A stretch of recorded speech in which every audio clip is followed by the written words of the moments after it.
Indeed. Greetings. Let's get right in it. So shiny object syndrome has been a thing that every single person that we've ever worked with ever suffers from. And I think it's probably because we all just suffer from it generally as human beings.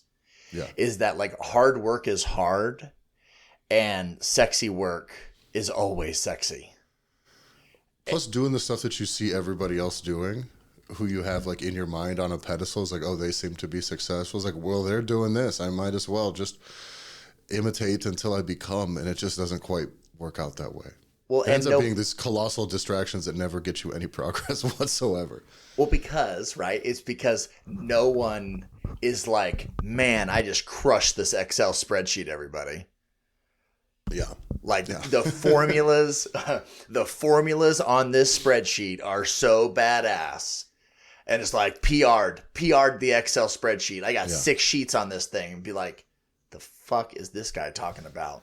So nobody is actually posting or sharing like the hard work. So everybody posts the sexy stuff, and it's like, oh man, look at those new bars, or they're putting a sauna in their gym. How come we don't have a sauna? It's all about equipment and like facade renovations and maybe a new photographer. Like, yes, all those things like consistent, like represent what it's like a full overhaul of a CrossFit gym somehow seems to be. And none of it is any real action very oftentimes. Yeah. I think it's important to mention when we talk about this stuff though, like that doesn't mean we have to get good at the spreadsheet stuff. It's not that like you as a gym owner have to become a wizard. So when we get into this framework stuff, I think it's important for people to know that like, oh no, this is just that your business needs to be capable of these things, not you. Yeah, but now I think that there is a fine line of that too, so you don't get hosed, because you're gonna get taken advantage. Like if you aren't careful, you're gonna get taken advantage of 150% of the time. Like if we say human nature is we want to all we want to start designing the next really sweet t-shirt for the gym. We all want to make sure like you will get hosed and taken advantage of if you don't have some fail safes in front of you as you're starting to do some stuff in your gym. And so I know that one of the biggest things that we did and have talked about with our folks that we've worked with, and really was just solid advice that I heard over the years as well, which is learn how to do the thing enough to a point to where you realize you shouldn't be the one doing it anymore. Yeah. And that might only take once for some things. Oh yeah. But it's like you got to know at least some idea of how this situation exists in context. Because like we talked before, we can really get taken by paying to cover for complex things that we don't understand. And then you can overpay for that for the entire duration of your business and just be getting took because you're confused by complexity. And I also think it helps ground but also like what's reality. It's because if here's the reality, if you're a gym owner, you probably shouldn't be designing your shirts. Do you know why? Because your taste sucks. Yeah. unless you were a graphic designer in a previous life.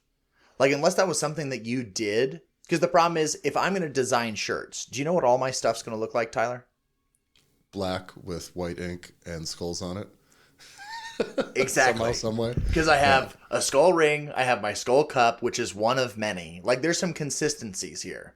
Yeah. That's probably at some point kind of sucks. Like, at some point you need to have somebody else that's looking at things. But I really like doing it. And so here's the reality too, is that once I can figure out, okay, I need to hand this off, I also know how long it takes me to do it because I've tried it a couple times. So if I know I want something to look really good and somebody comes to me and says, yeah, I can take care of this for you. It's going to be $500 or it's going to be $250 or it's going to be $1,000. I don't immediately say, well, fuck that guy or fuck that person. They're just trying to screw me. It's like, no. There's a reason why I like outsourcing like video editing and outsourcing certain pieces of our business, because it's like, no, I've done that. I know how hard that is, and it's way worth it to me to have somebody pay them $50, $100, whatever, so that I don't have to do that thing. But if I don't have any experience with that, you just think everybody's trying to screw you. Mm-hmm. because you and I have dealt with a number of individuals that just don't quite make the connection of the value or the cost of what they're asking. It's like, no, it's simple. It's whatever. It's a thing. And it's like, dude, you don't have a goddamn clue what you're asking me to do right now. Yeah. I get asked a lot of $5,000 and $10,000 things that people want sorted out in a conversation. Very, very often. I'm like, all right, yeah, I guess. And then I'll just do it for you too. It's very interesting. But now this framework, John, as we go forward, like we touched a little bit on delegation, and I think that's like extremely important. But in the first step of this framework really is about taking a look at your team.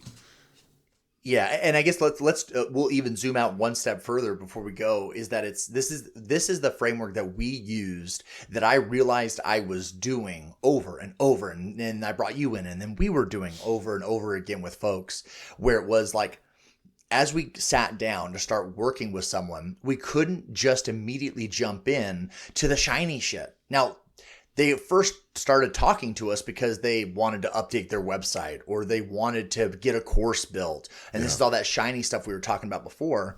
And what we realized, and we've touched on this in previous episodes and in previous conversations, but it's like at first we're like, yeah, let's jump in. Let's start working on that thing.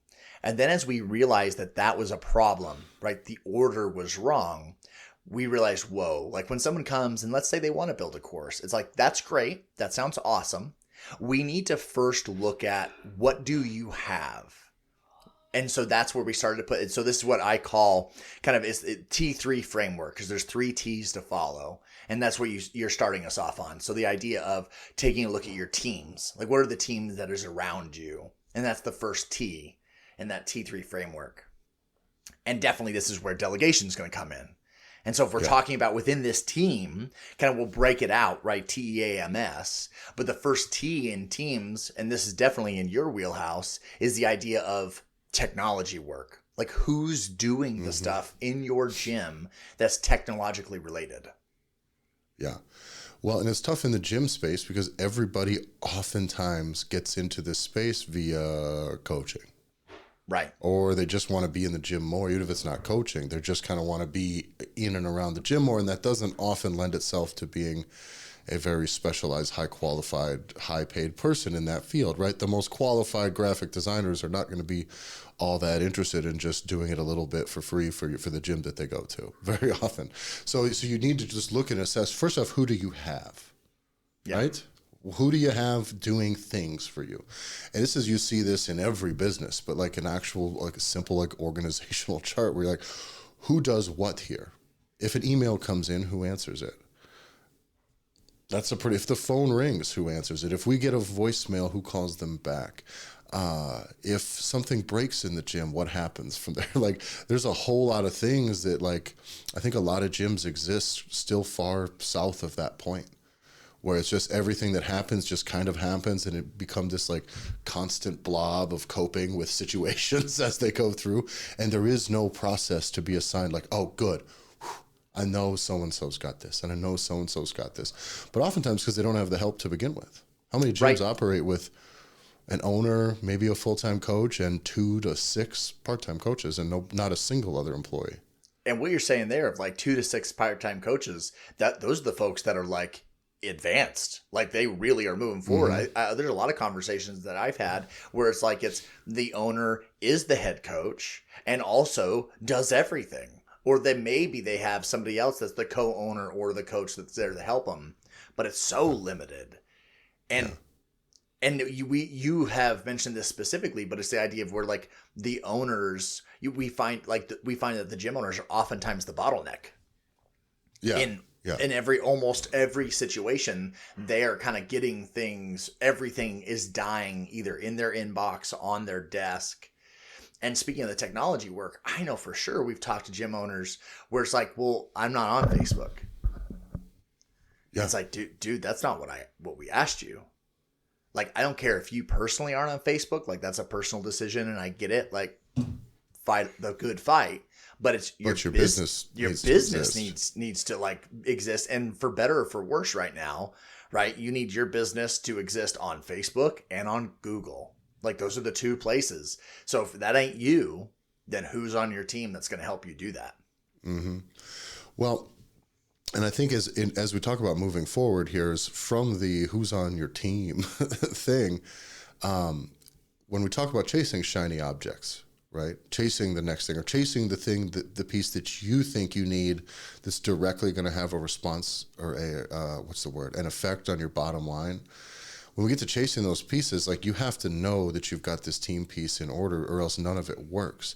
Meaning if you're still in that paradigm that we've talked about is a broken philosophy, which is I need more members.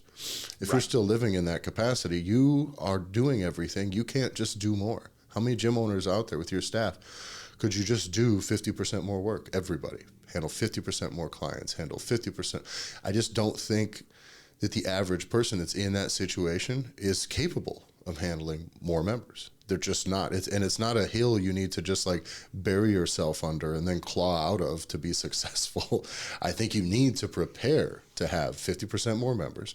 You need to build these systems right now. Don't lose your ass while you're doing it. And that's important to say too, that this doesn't mean that you sit on your heels and like hire a bunch of people that aren't going to be directly have a direct effect on like this. That's not what we're saying here. And I think that's maybe important to clarify that this doesn't mean take 10 steps backwards to take 12 steps forward. This just means don't run into the goddamn fire right now. No. Don't start running towards the thing when you don't know what that is and what that means. And it's important, this particular framework that we're going to talk about and kind of hit all these different elements, this is supposed to be like, these are stats.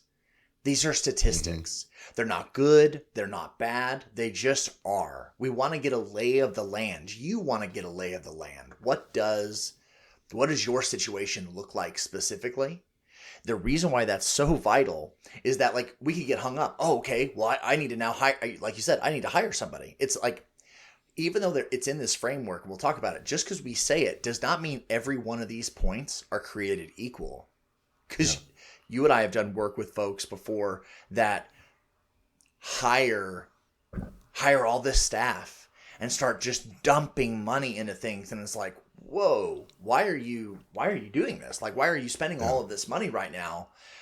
Because in no way would that have been our advice. And it's a very confusing thing where it's like, you need to look at like the whole picture. And right now, like, you're super zoomed in on this one thing and you think this is your answer. Meanwhile, like, the gym's on goddamn fire. Like, the gym is underwater. It's on fire. Like, use whatever. But it's like, well, no, what we can do is we can frame this up and we can get this looking really sharp. And it's like, dude, like, it is literally on fire right now. Like, you need to put the fire out, and then we can worry about these next things. And in fact, again, always back to that order thing. It's, if you do it in the proper order, it makes it so much easier to do the other things that you need to do. Yeah. But if you do it out of order, you are like, almost like, I'm going to climb Everest, but without my feet. It's like, oh, okay, well, I guess it's possible, but I don't know if I would advise that. So when a person goes through and just makes note of what they have for teams, technology. Yeah, so you need to look at, you got to have somebody that's taking care of, who's taking care of your technology work, who's doing what I call is like the enterprise work. So who's helping you with sales or selling or closing membership or talking to interested people. Again, it's how you talk to folks that are new, that are walking through the door. Maybe they were a referral. Maybe they're a longtime member, but their membership is going to expire. Maybe you gave away, God forbid, like a free week or whatever. Like, do you have someone that's inside just tracking? What are those dates? When do you need to be following through with someone? Who knows everybody's birthday, everybody's renewal date, everybody's contract, what it is and isn't, and what everybody has assessment packages rolling up, or when somebody's already expressed an interest in a new program, like who's queued up to be reminded when these things come out, and is all your contacts sorted out into like respectable, marketable email lists. Like, do all those things organize in a way to where just turning up the volume on leads is going to actually help you and not break you? Right. Because all of a sudden you have 100 members, we'll use it, make it easy. And they're like, oh, leads need to be the answer. Well, if you have 100 people that are in complete and total disarray, 60 of which haven't actually been to your gym for the last 2 months, Like it's, you don't even like, and 5 of them moved away last week. Like it's, and 20 of them will be reminded to cancel their membership if you ever reach out and contact them and ask them, because right? they never hear from you at all. They don't even know they're paying at this point. And They've completely forgotten. There is a lot of that, like communications, just complete disarray. Right. That we see with these gyms. And that's where we talked about before. People's members don't even know what they have to offer. They don't even know what they can buy in this gym or what services the gym offers, short of whatever they're currently into. And there is no path to communicating that. Right. And so again, so you have that, and then you have to have the basic administrative work as well. So if we're going through, right, the idea of technology and enterprise, administrative is the A. Administrative work is going to be, okay, who's paying the bills? Like who is making sure, right? Gym owners have so many services and softwares, and who is answering those calls, paying those bills, making sure that stuff's getting squared away. Like you got a lot of administrative stuff that you can't, oftentimes that's the stuff that has to be done either by the gym owner or by someone very close, right? And so you have to get past that. That has to be covered. And then the last 2 are simple enough, but it's the idea of the M, right, in teams is what we just called for better or for worse, but it's mom duty. Like, just like you said before, it's like, you open, you're new, like that toilet breaks. You're going to need to know how to probably fix it. Like it's until you get somebody. Or you're going to need to have an extra couple $100. And if you don't, you got to start getting resourceful. Like right now, those are decisions that come in. Those are situations that come out right away. The mom duty stuff. You have and this goes even as far as you can have relationship troubles. A coach can piss somebody off. A client can piss a coach off. You got to show up and become therapist for that day, and you got to be everybody's good guy. And blah blah blah. There's a lot of that type of shit. Not just facing in house, but facing out of house as well. Like you kind of have to be the person to do that until you can find somebody to not be. But people should note how much time actually they spend on that. And very often people might realize that is the bulk of what they're doing. Yeah. Is just running around, putting out fires and trying to get things rolling. And that's not progress. That's maintenance. Yeah. So definitely that's tough. Who's your gym mom? Who's doing those things, quote unquote? And again, you could find that you realize that if you're the one splitting this, if you're a solopreneur, or you only have so many people on your team, you got to realize, okay, what is the percentage of my day that's going to these things? Because this is the last piece of the teams is the S, and this is going to be like the session work. Like who's running your sessions? So do you have coaches, full-time, part-time? Do you have virtual coaches?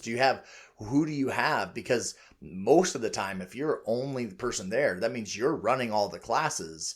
That means all those other things we just talked about, that's now what? Being squeezed into the other 20% of your day?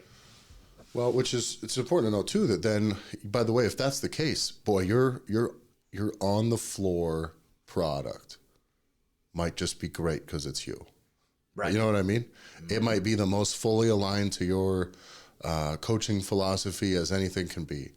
But you can't do that forever, and you can't do that with twice as many people. And so what are you going to do right now? How do you get out of that without selling out? If you have a bunch of coaches that you put into your place to cover those things and they aren't well aligned with your philosophy, that's going to cause huge problems because now your fulfillment sucks, right? The product you're putting out there is not going to be very good. So it's important to assess where that is. It's all you, so great. That is all perfectly aligned with you as a coach. And if you have a bunch of people where maybe half of them are 80% of the way to you, the other half are very resistant or very far away, that's another piece you have to start working on, right?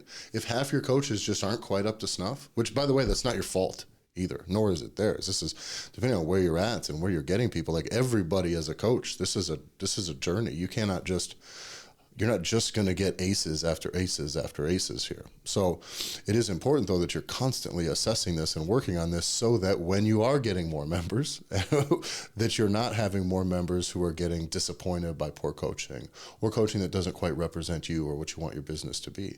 So this is why we can't just skip over these steps and start turning up the volume on members, because you'll have more members and unhappy ones or a very, very burnt out you. 100%. And it also is taking a look at if you want to grow and you think that adding more members is the best way to grow based off of all the marketing that you're going to see, if you are the reason why everything just kicks total ass and it rocks and your gym is awesome and the tribe is awesome and everything's awesome that you have, if you add more people, do you, just like you've talked about, do you have the time to double, to triple your personal workload as the owner that also is doing all the awesome things? Because there's so many things that you can do in your gym that allows you to maximize what you're doing and really not increase, like, you don't have to increase members and it still can get better. And so if you still are if you're the man, right? If you're the only thing, quote unquote, or you're whatever, you're the only person that's there continuing to make it awesome, then, you don't want 50 more members, because now all of a sudden you have another problem. Like, you can work on a lot of other stuff to solve, but boy, you take away your options if you start being like, yeah, 15 more people or 10 more people or 12 more people, whatever it is. Now you've tied your hands behind your back, and now all of a sudden you have these folks that aren't ready, that aren't an ace, that now you have to rely on. Yeah. Yeah. And there's always some component in that. I wish I could say, people, you just march forward into battle with just a platoon full of fucking total killers, but that's just not the way this always works either. So you're always going to exist somewhere along that spectrum, but failing to address it is usually the reason coaches either do everything themselves or their gym product starts to get away from them. So it's just important. This gotta stay. There's a reason these things are in the first step. Yeah. And so that is the first step, right? Is doing the assessment of, all right, what does your team look like? We go through all those pieces. The next piece that we take folks through is then taking a look at, what does your tribe look like? So if we're talking about, right, teams was our first T, the next T is tribe. So what does your actual tribe look like? And so this is your gym community. And so there's a bunch of different aspects that we kind of break down. So within that word tribe, so the first thing is, what's your total service that you provide? So what are the services for new members, for current members? What are all the options that are available? And this is always, this is the biggest one, right? Is when we're working with someone, we ask this question and then they write it all down. And I think it's 100% of the time they go, man, we do a lot of stuff here. Like, I don't think I've ever seen it all like written out like this before. And it's like, and this is the problem. Like, one of the big problems is that you have so many things that are happening. They're scattered everywhere. And if you don't realize that you do all these things, what are the odds that, like, the folks that go to your gym realize you do all these things? And that's just about consistently informing. First off, it doesn't exist in any one place, and that matters, obviously. Also, it means your clients are not being told this. They're not being told. If you don't know, if it never lives in one place as an owner, most likely your coaches are hardly aware. And at the very least, if everybody's barely aware, if they got to go through this whole thought exercise with a pen and paper to write down the things that a client could do with your business if they walked in the door, there's a very good chance then that that's not being coached and trained and built in, or is turned into a process to where everybody knows. Because everyone on your staff should kind of know, right? Should be able to answer a question if somebody asks, or defer something over to sales, but everybody should know what the things that you do are. And what's even worse is if the coach has a hard time digging it out, or the owner has a hard time making that list, your clients have no idea, and nobody's interested in buying a thing that they don't have a clue that they can buy from you. Imagine if you're going to buy a car. Oh, so what options do you guys have? I don't know. Actually, just kind of it's around. Just look around. We've got cars. You can maybe look. There's some that aren't here, but we still have them. So just look, and then maybe if it's not, you can buy one of those too. This makes sense, right? Maybe. It's a weird way to do business. So a lot of people's gyms run like a garage sale with no prices on the thing. They're just like, I guess I don't know how this is supposed to go, but that's also a matter of simply that really carries over from organizing some of the stuff on the team side too. Is you get Absolutely. that stuff organized, you get it in order, so they know what we offer specifically. They're trained on it, they're built for it. Then that starts to trickle into the tribe, because at some point, then the people within your gym walls start to know, oh, these guys do a lot here, and it's not like these few people that are only paying for one thing think that you only do that one thing, and then they're less inclined to buy more often or to turn to you for more products, or if they're interested in buying just something else in the fitness space, that they're not going to you first with it for advice or referrals or something. The most deadly thing, and we've touched on this before and talked about it, and you and I have talked about it a couple times just offline, but it's the idea of people they'll look for and they'll find what they want. And the thing that would be so deadly for a gym owner is to realize, I had a service. Like, somebody left. Well, why did you leave?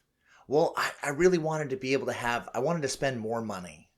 I wanted better. I wanted personal training, or I wanted this, or I wanted that. And be like, well, we have that. Like, we offer that. And it's like, well, I didn't know that. And by the time that conversation happens, you're 2 months too late. Like, you're so far behind the 8 ball. And you were, again, you were just having a conversation with somebody the other day where it's like, man, I just want more. I want to do more. I want to double down.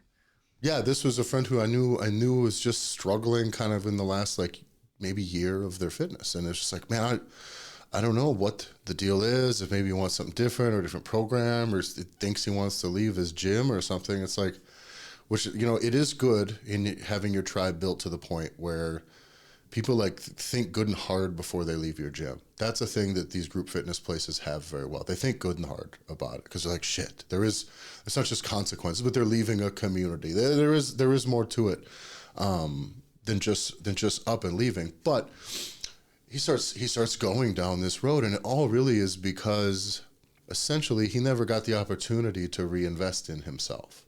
Right.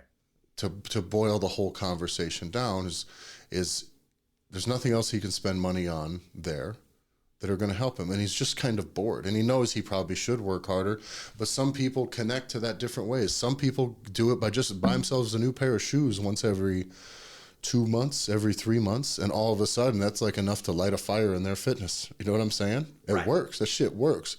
Spend some money on supplements, whether they're right, wrong, or bad or whatever. Spend some money on supplements that aren't like a big scam, and people get realigned because they're investing in themselves. They're investing back into their fitness, and whether that means coming through and doing maybe an assessment and full body analytics and some movement stuff and like a goal setting meeting with your coach, and then getting directed into maybe doing some one-on-ones once a week, and then transitioning to small group focus, or putting together you and a group of homies from the gym who want to do something very specific and just upgrade into a semi-private thing for 2 months out of some assessments. Like, those are all things where the gym owner, not only is this gym owner probably going to lose his client, most likely, but they could have made so much more money and kept him happy. Like, literally, you don't have to lose money to keep this guy. You don't have to lose anything to keep these people. And this is a very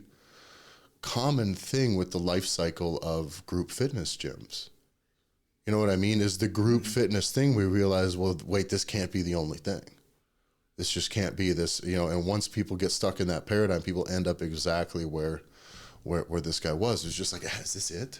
Is this it? Yeah. Is this all I can do? Yeah. And it is a thing that fights what we believe to be common sense, which is the idea of like, well, they're already paying X, fill in the blank. Yeah. And I don't want to ask them to pay more money. And it's just, you got to realize that folks that pay more attention. Mm-hmm. They just are going, that you think about right now in the back of your mind, any customer, any client that you've ever had, those that were your higher paying customers, just they did better. They listened. They showed up. Like, there's so many examples The And investment is in wanting to be happy. Once you give people a choice, and I think it's important to make this differentiation, John, is when we make people a choice, it's not about just charging more. It's about giving them a choice to choose more. We build more value into these offers, right? And it's important. When I talked to a former business partner the other day, we said it was important to note when we were going through some of these things that your bottom product doesn't just become your bottom price offering on your tier offering, your base offering cannot still probably be 10 times as much as everybody else's base offering. right. But you need to have more options and let their buying patterns fall in, because when people choose, if someone can choose to get through this interaction, this purchase, this transaction, if someone can get through that for $200 and they choose to get through it for $200 versus choosing to spend $1,000 to get through it, the person who chooses to spend $1,000 on, say, getting their tires replaced and getting the brakes gone through, whatever the fuck that, I know nothing about cars, right? But if you go in and you got a squeak in your car and the guy's like, listen, for $200 we can get the car on the road again, it'll probably be all right, we'll do the minimum. Or for $1,000 you can get all new wheels, tires, we're gonna go through the brakes, we're gonna do these things. The person choosing to spend $1,000 is choosing to be happier with that interaction, is choosing to go for it, because I chose the greater value, which meant when I am walking into this situation, as soon as I'm ready to make that choice, I am choosing that this is going to be good. This is going to be what I want it to be. Those people don't spend $1,000 and then just bitch. No. The amount of people you spend that'll buy the minimum option and then complain about the value given there, that happens a lot. And this is why you don't just do a set price, a set race to the bottom type situation. Never try to be the cheapest or the second or the third or the fourth or the fifth cheapest. It's not worth your time. Yeah. But you can't arbitrarily just be the most expensive. You really got to offer more. And that's why having the team behind you, really being able to build these offerings, knowing where you stand before you simply raise prices, because that's a huge mistake, is just raising prices. Because And you can't just offer more if you can't do more. Exactly. Right. And people do get wise to that. You have to provide more value first, then you can justify the price increase, because that game of just making things more expensive, that's a short-lived game. It'll work for a little bit, but the wheels do come off. And so this immediately we'll keep going. And so we're looking at our tribe. And so the next thing is TR. So R. So like, what's the rumor? What's your gym known for? So if R's rumor, right? What are you known for in your community? How are you perceived locally? Like when someone thinks about gym, fill in the blank, what's the first thing that they say? I think it's important for you to make sure that you're assessing that and writing that down and realizing, more importantly, what if that is true? What if that you want to amplify? Right. What if that is true and you need to work on? By the way, there's some of those things that are not going to be good. Your public perception, some things like, shit, we got to work on this, and we got to actually work on this. We cannot just say we offer more value and say we charge more money and then not address these issues. You really do need to, I think, really, really assess what people think of your gym, and then how we move forward from there really depends on that image, because that really sits a lot about expectations. Mm-hmm. If your gym is at this moment known for being the $29 a month fitness place, well, we need to do things differently. Yeah. And that's going to be a bit of a longer path. But I think that's important to take an honest look at what your gym is and how it fits in with everything else and what the public opinion is on it. Yeah, and the rumor of it leads right into TR and then I, which is identity, which is, okay, what are the identity of the members that you have? What's the identity of the gym? Because one thing we found too is talking to some gym owners is that sometimes, right, it's going to be theirs, like they recreated it, but or they started brand new, right? They started a gym brand new, or they inherited a gym. But the same mental exercise has to happen, which is, if you inherited a gym, it's what is the identity of your gym at the moment when you are in the gym and you're looking around? Or what was the identity of the gym that you left and now you're an owner of a new gym? Do you want people to be like that? What do you want your people to look like? Because I think a lot of times things will just look, if you don't do it purposefully, the identity of a gym can start to take on a life of its own. And sooner and later you start looking around being like, I hate every fucking person in here. Mm-hmm. Yeah.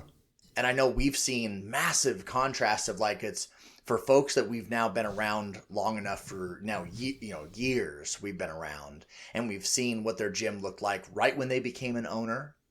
And then we see what their gym has looked like, 4 or 5 years later. And, my wife is a good litmus test for some of these things of like kind of sniffing out bullshit and kind of calling things as it is. Cause there's a lot of things for those of us that are really like close to the trees of the forest kind of a thing, that we're the frog in boiling water when it comes to being around gyms, where there's stuff where it's like, it's totally normal for no one to have clothes on and for everyone to look a very certain way. Right. Yeah. When my wife walks into a gym, she has no expectations because it isn't her life where she is. And so when she walks in, she's like, what the fuck is going on here? Like, why does everyone look exactly the same? Why do none of the women have clothes on? And why do they all want me to respect them? Like, I'm super confused by all of these things. Why have they all agreed on the same pair of shoes? This is strange. Right. Right. Yeah. And so it was awesome because she actually had been with us where we had walked into a gym, 4 years ago. And she's just like, this is a very unwelcoming place. It was the vibe that she got, the feeling that she got. And she walked into the same gym, 4 years later, and tons of things had changed. The owner now had 4 years under their belt where they were brand new at the time. And she's like, this is a completely different gym now. Mm-hmm. That doesn't happen by accident. No. Yeah, you're never going to be, what's the word I'm looking for? You're never going to be like thorough and welcoming on accident. That's the thing you'll never be. Right. But you can be good on accident, though. You can be a real good coach on accident. You can be, but like that next level connection and that next level, like really being mindful to what this is like to a person coming off the street, that has to be done intentionally. Yeah. There is no avoiding it, because if you let the psychological forces from within the gym, whether it's the clients and coaches and the class rotation and ego and fun and all those fun things, all those things just left to run only serve the people within the gym, and then the outside perception gets to be kind of jacked up. So it's very important to keep an eye on that stuff and keep it under balance, because again, like we talked about, is in the end, you still eventually want to be able to turn on the faucet for more members. Eventually, we want to be able to get all your affairs in order so that you can do that. And this is one of those kind of like introductory steps, which is like, dude, what's the vibe like in this place? Like really, what is this like, and how attractive or, or how much of a deterrent is that? Right. And I will say don't make a mistake about it. Just because we don't lead with members, right? We don't lead with, oh, you need more members. And we don't lead with how many members do you got, right? That's how successful you are. We don't lead with those things, but it doesn't mean that data is irrelevant, right? No. In fact, it still is very important. And that actually takes us to the next point, which is the B, which is like, all right, what's the base? What's the foundation of your gym at the moment? Like, how many members do you have? How many folks are paying monthly? How are you collecting payment? Like, what does your payment schedule look like? Cancellations, attrition. Now, like, we're talking like hardcore stats. We got to know that. You have to know that. You, as a gym owner, if you are not keeping track of those statistics, then who is? Like, who should be responsible for that? Those are things where it's like, that is the lifeline. Those are certain stats that are not just fluff bullshit statistics. Yeah. You have to know, okay, how many new members did we get this month? How many do we lose on average? Like, if you don't know those things, and it's kind of like I think we got like 200 members. It's like, do you kind of got like 200 members, or do you have 125 and only or give me 100? Exactly how many months your last 200 cancellations have attended before, have been members before they canceled. And You know what's what I the mean? app? You got to go way back to really get all those numbers, because a lot of times people just sit with, I have X amount of numbers now. And these people that have been in the building are here on average for X amount. It's like, okay, but what if you've had 300 people come and go within 2 weeks? You know what I'm saying? Right. All of a sudden your current numbers are not that good if I'm just doing it based upon the amount of bodies your head count at the moment. So there's a lot more complexity to these numbers than I think people's. Dude, every gym, you've been to some of these seminars we go to. Every seminar you go to, when we're talking with the gym owner, that members number comes up like, Oh yeah. I mean, it's within 5 minutes. It's got to be, which is bananas to me. And here's also what's an interesting thing, which is How much money you take home every month, dude? Right, Like these are like we're only much trying money to do you ask make? that question. Yeah. That's really the only question that these guys that we're trying to get to as a gym owner. You're like, how much money do you make? Because I've got 140 members. I'm fucking starving. Am I doing something wrong here? Because that's what that means. Right. And it is. And Because that's your 140 and mine might not mean the same thing, and that's what I want to know. No, exactly. And that's what it's an interesting thing is like oftentimes in our past life, it's where we chose to go for a seminar. Well, how many members do they have? Like what is the pool look like that's in that area? Yeah. Like what's the size of the gym? What's the likelihood that they can be successful? And it's like there's a really important factor there, which is, and you and I have talked about it, where it's if your bottom tier, and we'll make it super simple, if you have a tier available for members to spend $1 a month, Mm-hmm. and then the next tier is $5 a month, you're really going to wish that you instead had a tier that was just $5 a month and then $10 a month were the two options, because you'll make 5 times as much. And the one thing that we find is like a lot of folks are like, well, I have 100 members and they all pay not enough money. And it's like, oh, because that's a big difference between I have 100 members a month, but they spend $1,000 a month. It's like, what the fuck did you just say out loud? Like, excuse me. And with the base of that, like you talk about this, establishing the base of your tribe. Like, what is that basis? What does this base of income look like too for you now? So now you have this base. Here's what we know. They're expecting this level of service that we get at this extremely low price that is making me so little money I can't delegate, and then I'm stretched so thin that I can't possibly imagine growing this number to an amount that will help, and now I am stuck. This is like the end of the game. You get to the point like, shit, I can't go backwards. I can't. What do I do here? And that piece, exactly like you said, is you can't have your base offering be too low. At some point, that does need to come into discussion. It should be market competitive. But people will default to their buying habits. And that's the thing that I think everybody needs to understand, is that when you start to stack some of these offers, some people are premium, top-notch Cadillac Escalade buyers. Right. And some people will buy, no matter how much money they have, by the way, will buy a rusted-out shit box that might get them through the year if they're lucky, because that's just the way that they are. And most will fit in the middle. Most will maybe nudge their way up on the right deal, nudge their way down on another. But the fact is, if you don't offer that, you're going to continue selling your $1 memberships. Mm-hmm. Because your cheap people will always be cheap, and you didn't even give your non-cheap people an opportunity to not be cheap. Because a lot of times now you're not even giving them what they want. They really want this. Let me give you a quick example on this, adding things to this, right? Is I kind of joined a kickboxing MMA gym here, and it's a good guy, and he's starting it up brand new. Of course, it's just him, and he's still working a full-time job, and he's running classes in the evenings. This thing is as by the seat of your pants as the start of any of these projects go, and I really respect this part of the process. So I kind of just sit with them and talk with them a little bit on some of the things. But what I've done since I started there was bought my first month's membership, bought a pair of gloves for me, and then kind of wanted a different pair. So I ordered a really expensive pair on the internet. And then he found another pair that was a little bigger, and I ordered a pair of gloves from there. And I ordered some extra kicking shin guards for my wife and kid in case we ever want to spar. And then I bought an extra pair of myself online too. Now, then, after my first month and buying all these things, most of them not with this business, I then doubled down on the 6-month membership because it saves me money. Mm-hmm. Now, theoretically, in my first 5 or 6 weeks in this place, I have spent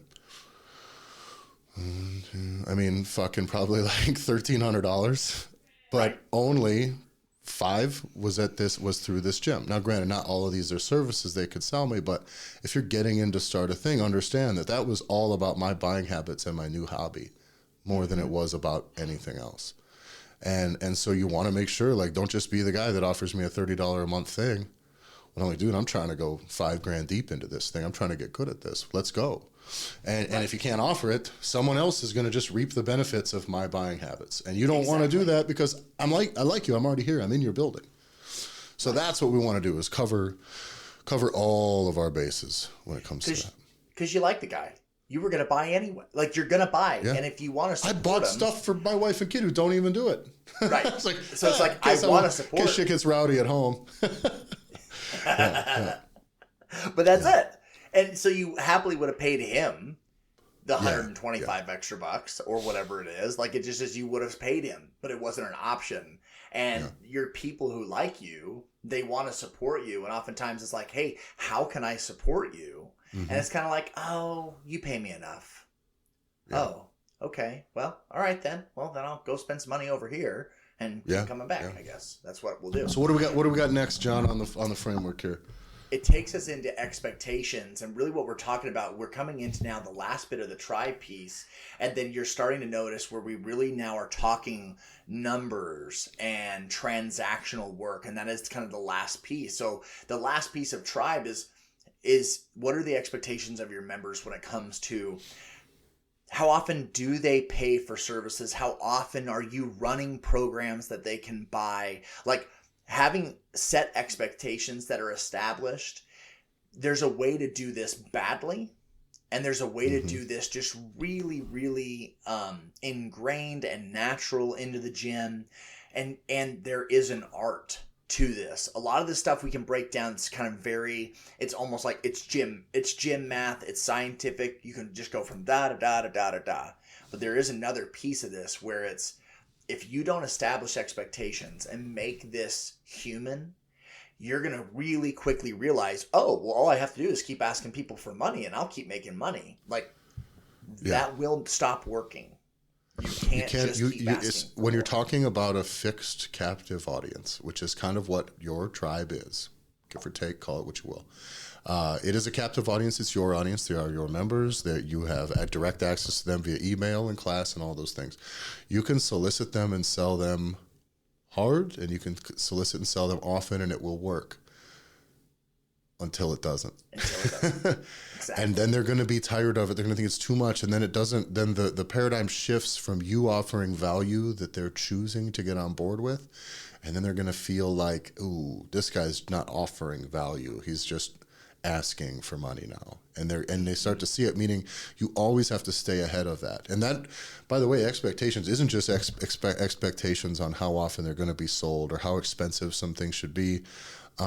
It may also be the expectation needs to be, from the beginning, from your identity as a gym and what the reputation that you have is that, oh, these guys do right by me. This is always going to be a premium product. They're asking me for more. I am getting more. Like, you can't disappoint as you start to offer more, as you start to sell some of these upper tier things. You got to deliver, and you got to deliver well, which is why you can't just run ahead and fall on your face either. Yeah. And it cannot be that you're replacing, again, it goes back to how important your team is. It can't be as you start adding some of these really important pieces that maybe are more financially driven.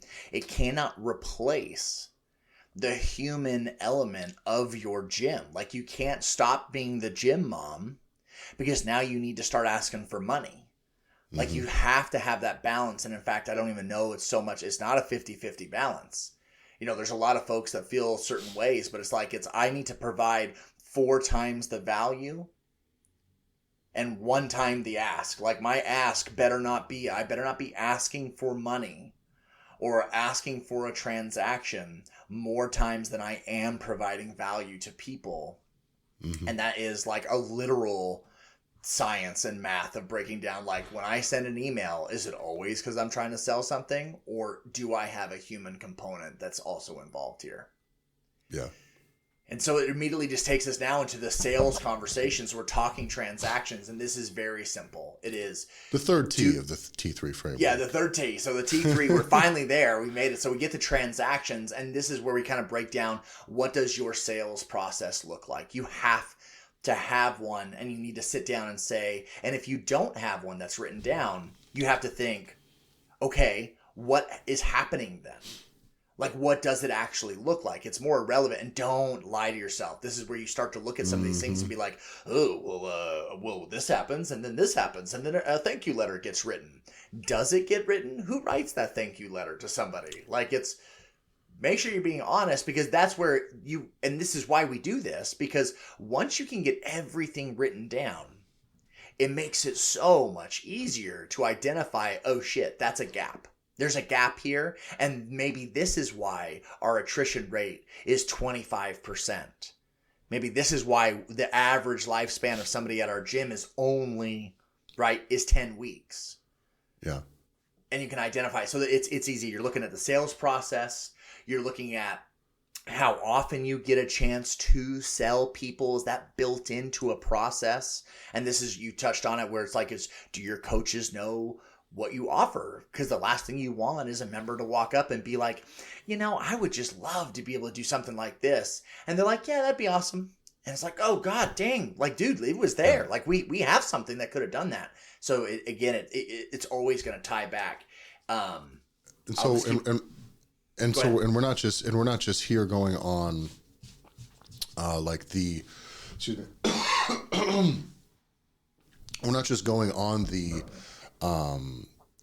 here's an assessment of how this is, right? This is something where, if you're realizing that on all of these things that your clients are only used to being sold when they walk in the door for the first time, once you've kind of assessed that, you need to implement some sort of plan in order to start to shift that towards the way we're trying to make things become. So this idea of like, oh shit, right now, when am I selling my clients? Oh, on day one. And then never again, and maybe once a year when I do a nutrition challenge. And maybe if they try to leave. But we need an honest assessment. That's it. But you realize that, like, there is a group of people that are just going to get to this point. They're going to pat themselves on the back because they've looked at their tribe, they've looked at their team, they've written this stuff down. God damn, this was a lot of work that I just did. And then they go, well, all right, off I go. And then that's it. That's all you do. And you got to realize, this is just writing down and understanding all the things that you probably should have already have known. Yeah. This is literally this is the ticket to get into the game, to now be able to start participating. This is the entrance fee. This isn't even the work.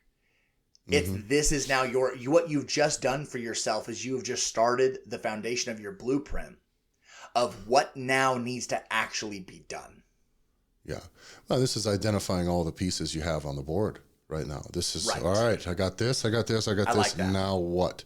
And now what is kind of the thing that's got to come from this now? But you cannot get to this point and go, well, I don't want to know any more about this. This is going to hurt my feelings, or I don't want to pretend. The hard thing is like, I don't want to pretend that maybe I'm leaning into some of these things and moving the wrong direction for a little bit.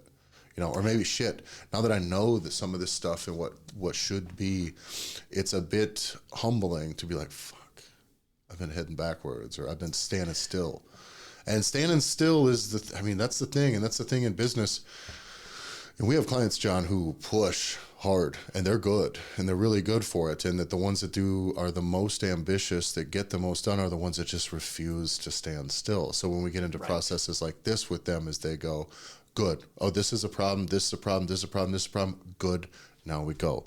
And that's the piece. If you want to be successful in this, you have to kind of adopt that mindset. Is that these numbers are neither good nor bad. They're just a representation of something that we're trying to progress now. And so it doesn't fucking matter where they are, but we're not going to be delusional marching forward, ignoring where some of these things are. And that's exactly the issue that people have when they start chasing leads and members before they have any of these other things in order. Right. And that is, so now the real question is what do I do next? right? What do I do? I got all this information. I have this data. Now what we do? And now we start the process where it needs to be a very methodical nature. We stay right within our frameworks. And you now start taking a look at, okay, I have the data. Now what's the next thing we need to do? And the reality is that it's always easier to keep a member you already have. And so it needs to be that you start to build out your process and take a look at, here's all my information, what do I have? And now how can I start to build and stack things in such a way that allows me to be able to provide the maximum amount of value for the people I have now? And that is really what we did. And that's what we started to do. Is we did this for a done for you thing for so long that it just wasn't practical to keep helping folks. And this is why we have built a system that allows gym owners to now get plugged into a thing to be like, I have this data now. All right, great. Follow this step, this step, this step, and this step. And now these steps are going to break it down for you that you just keep everything that you already have. And now it's scattered. And maybe you have it now less scattered because now it's on a single Word doc, or you wrote it all on the back of rolling papers, like whatever your choice was, right? Whatever you decided to do to write down all this information, you now need to now put it into a consumable way. And that is the piece where we're going to show you is you just now have to put it in a way that can be consumed by somebody else. And now you're going to see kind of just magic happen because you're going to take the disorganized and organize it. And now you can repeat this over and over and over again. But if you just go, oh, well, I don't have a technology person, this is what I need to do. It's like, whoa, pump the brakes. Like that is data to be fixed. And there's certain pieces of this thing that you just wrote out that are things that should be fixed in a year from now, and things that need to be fixed next week.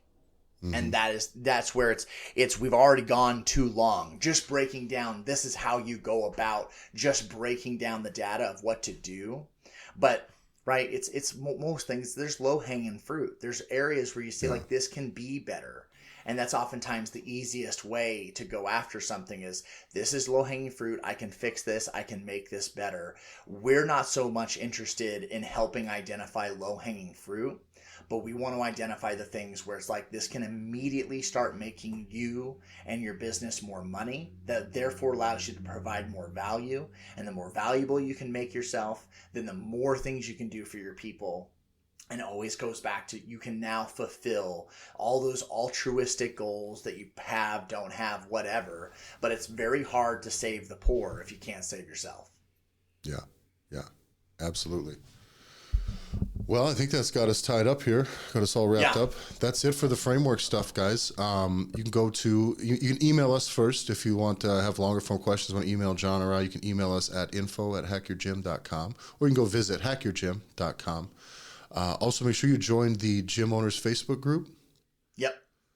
Yeah, the Gym Owners Podcast is right. Build Your Movement. It's the Facebook group. If you go to hackyourgym.com, it will make it easy. There's a button right there. You click and join, because these are the conversations that are going to be having. You're going to see people that either are actively going through this process, thinking about this process, everything that kind of is in a gym owner's world. This is where it's freely discussed, and it is free, right? This is the idea where the discussion, the community, that's the big driver behind this. The Facebook group is going to be like the kind of best spot for you to get more familiar with a lot of these things. Go ahead, feel free to share this podcast, these videos, these episodes with any gym owner or gym person in your life. If you got anybody, a family member, loved one, a coach, whoever, who's either thinking about starting a gym, has been starting a gym, or has had a gym for a while and just, you want to make sure that you see them be successful. If any of this stuff makes sense to you as a business mind, yourself in whatever field you're in, forward this to your favorite gym owner. I think they'd appreciate a little bit of, they'd appreciate that you care about them. There you go. Because we know they give a shit about you. You can follow me on Instagram at Tyler F. Stone. That's Tyler EFFIN Stone. And John? I'm at JBanksFL, FL as in Florida. Go Gators. That's a rough weekend, huh? Indeed. All right. I don't want to talk about it. All right. Thanks a lot for listening, everybody. We'll see you next week.